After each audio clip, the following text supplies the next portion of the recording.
Assalamualaikum warahmatullahi wabarakatuh. Selamat pagi.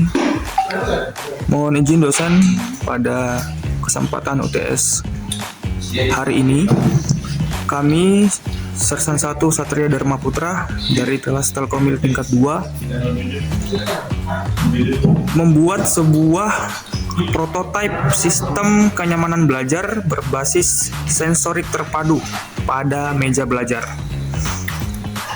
Pertama-tama, alasan kami membuat prototipe ini adalah dengan dasar materi yang dosen telah berikan ke kami, yaitu diantaranya segmen, kemudian yang kedua ada keypad 4x4, yang ketiga ada LCD I2C, kemudian ada sensor LDR, sensor suhu DHT11, sensor ultrasonik, dan relay.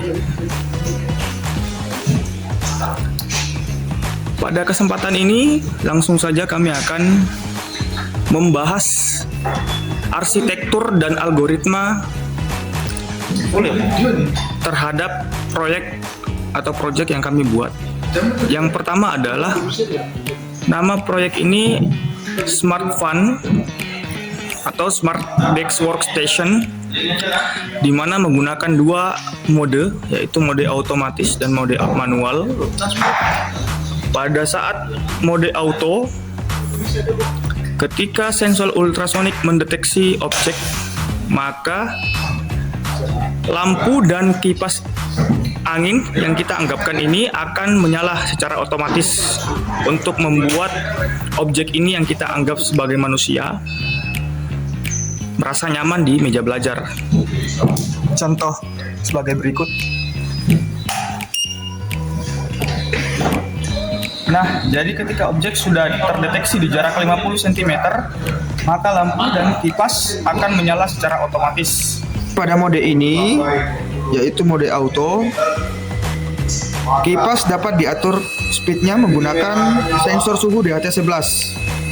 Ketika sensor suhu DHT11 mendeteksi panas yang berlebih, maka modul segmen akan secara perlahan mengganti speed dari 1, 2, kemudian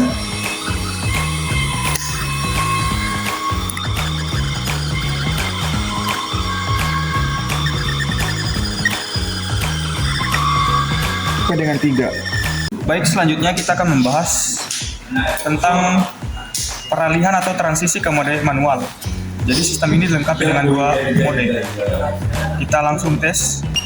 Berikut adalah mode manual, di mana kontrol kipas dan lampu dapat dilakukan pada keypad 4x4. Pada mode manual, kita cukup menekan tombol B untuk masuk secara otomatis pada mode manual. Kemudian mode manual ini berfungsi untuk mengatur kecepatan atau speed pada kipas. Kita menekan tombol 2 pada keypad, akan bertambah speednya. Kemudian 3. Nah, seperti ini. Kemudian fungsinya adalah bisa mematikan kipas dan lampu dengan menekan tombol 0 pada keypad. Dan untuk menyalakan kembali cukup menekan tombol A untuk masuk kembali ke mode auto. Maka semuanya akan nyala. Baik, selanjutnya adalah sensor LDR. Jadi untuk menambah kenyamanan pada meja belajar, yaitu pada saat sensor LDR mendeteksi cahaya yang berlebih, maka LCD sebagai indikator monitoring dapat dimatikan untuk menjaga stabilitas cahaya yang terpapar ke mata. Seperti berikut. Nah, bisa kita lihat. Mati.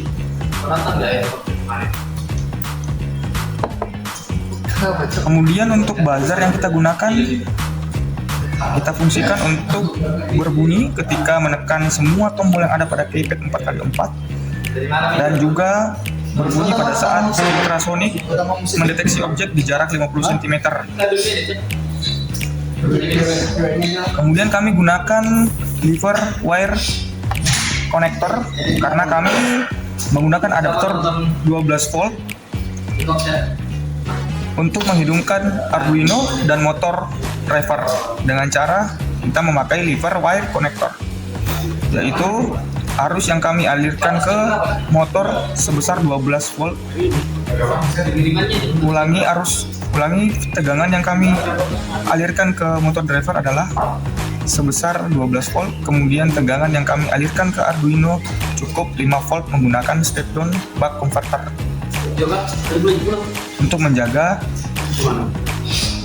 Arduino Nano tetap berfungsi dengan baik. Kemudian LED fungsinya sama saja dengan buzzer sebagai indikator cahaya dan suara. Nah, cukup sekian yang kami sampaikan seputar tentang arsitektur dan algoritma yang kami gunakan pada prototipe sistem ini. Semoga bisa bermanfaat dan bisa digunakan untuk menambah kenyamanan, kefokusan, ketelitian dalam proses belajar di MES misalnya. Itu saja, terima kasih. Dosen mohon izin. Assalamualaikum warahmatullahi wabarakatuh.